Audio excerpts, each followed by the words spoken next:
I've just arrived today in Finland to my first vocational high school. It's called Stadin Helsinki, and it's again a vocational high school. And there's kind of the layout of it, just a kind of a large building here. You can see there's the Finnish flag, and I'm in Helsinki, Finland, so I'm looking forward to this school visit today. Yeah, so I'm here walking inside this vocational school, and I remember it was Amanda Ripley who told me that the lunches were quite tasty here and very natural. And as you can see, far different than you would see in the United States. Natural breads, natural salads, and this is what, all free? Yeah. It's all free, provided by the state of Finland here, country. And you can see good brown rice, potatoes. What is this here? It's some sort of chicken stew. Chicken stew, and this is what? The spinach pancakes. Spinach pancakes. So they're made from spinach. Yeah. Yeah. Okay. And there is also a soup option. Soup option here. But you know, fruit, but quite nutritious. So again, this is paid for by the country of Finland as part of their educational system. I'm going to eat some myself. I just wanted to show you what I'm going to eat. Again, we got a nice salad, bread, the spinach pancakes. I mean, really nice presentation. And I just find this fascinating because, again, this is something you would never find in an American school, anything that I've ever seen or heard about. So what school are we at here today in Finland? So you are at Helsinki Vocational College. It's a city-run college and the biggest vocational college in whole Finland. All right, and what's your name and what's your title and what do you basically do? My name is Erika Kantonen. I'm the training coordinator for international affairs for the college. So I'm responsible for all international affairs for our students and teachers and the whole organization. So when you say international affairs, what does that mean? Do you have a lot of people that come here and visit? Or? Yeah, we do have visitors. That's one part of it. Okay. The more important part, what I see is more important, is how to internationalize our students. As we are a vocational college, our students aim to move into the working life once they graduate. We want to give them all the skills and competencies they need to be employed. And one crucial thing is that they have also the knowledge of international ways of working. So our students are offered the chance to go and do their work placement periods abroad. So oh, really? They can be learning in companies around Europe, mainly in Europe. Then we have projects in China. And then we do have other sorts of partnership projects with other EU countries. Do you ever get visitors here from China to see what's going on here? Yes, we do. And what do you hear? Are they trying to replicate some of the stuff you're doing here, more hands-on rather than theoretical? The cooperation our college straight does with China is with the Beijing, two Beijing colleges of the same level. And that's like part of the Helsinki city strategy. So Beijing is our partnership city, and that's like city level cooperation.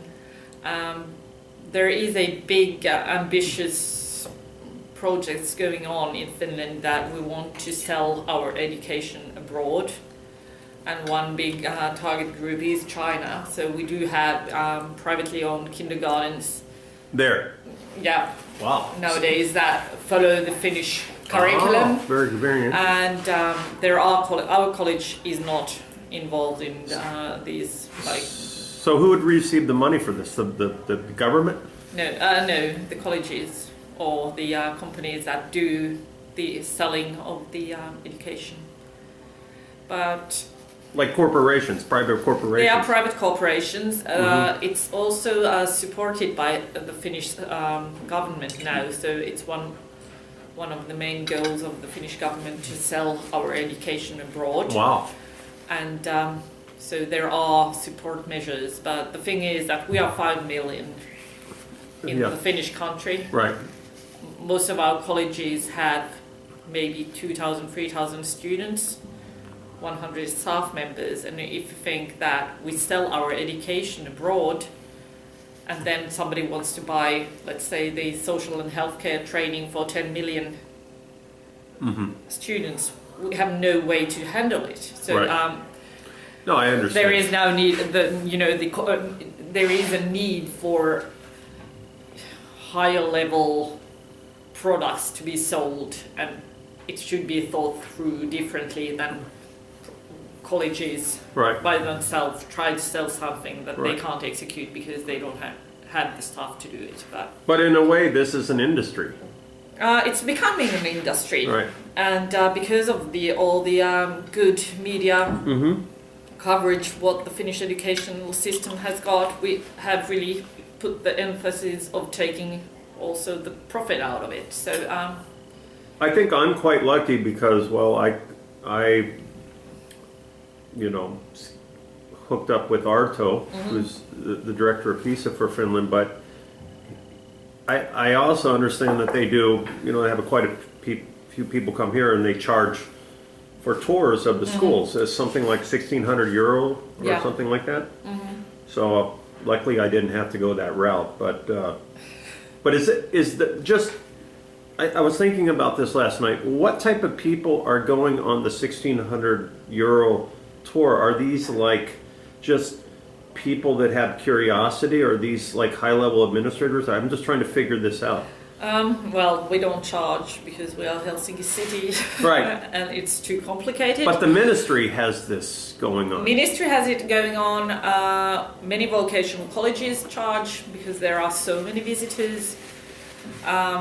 Espoo City, the next big city, is charging quite a lot, but they are actively also selling their education abroad. So Right. it's part of their policy, and they sell the package, which does mean that they have a package they are selling.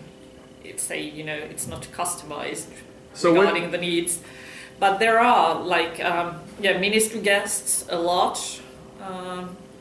Then there are high officials from cities abroad. Then there are researchers, other colleges, Okay. all sorts of visitors. I don't want to elaborate on this type, but it fascinates me. What type of people, how often do you see visitors at your school here? Weekly. Oh, wow. So this is Yeah. it's like a train stop almost Uh-huh. for education. And many of these are from If they are from EU or other? if they are our partner colleges, then it's because we do send our teachers abroad to learn as well. So those are vice versa, bilateral basis done cooperation. So that's the easy part. Then we do have visitors that are like governmental visitors. Then we of course accept them. And the approach is a bit different, but we would have a group from Korea and China, maybe more than on a weekly basis, Turkey as well, but we can't take them because we don't have the staff to do it. So I just want to make sure I understand. So if they like your school, then you can replicate this in their country? Is that how it's working, or? I think I don't know what they are looking for, because I think education is always, there is the cultural part. Big time. Yeah, and you can't replicate it. The Finnish system wouldn't work in China as it is, just because of the cultural difference. China is so much hierarchy, so it couldn't be, we don't want our students to see the teachers as being something superior. We want them to see them as an their equal. coach and as an equal that can easily be addressed, Really? that is supporting them. Wow, that's So you can't build that model to a different country at a Right. certain level if the society around you doesn't support it. make a really good point there. Yeah. Yeah.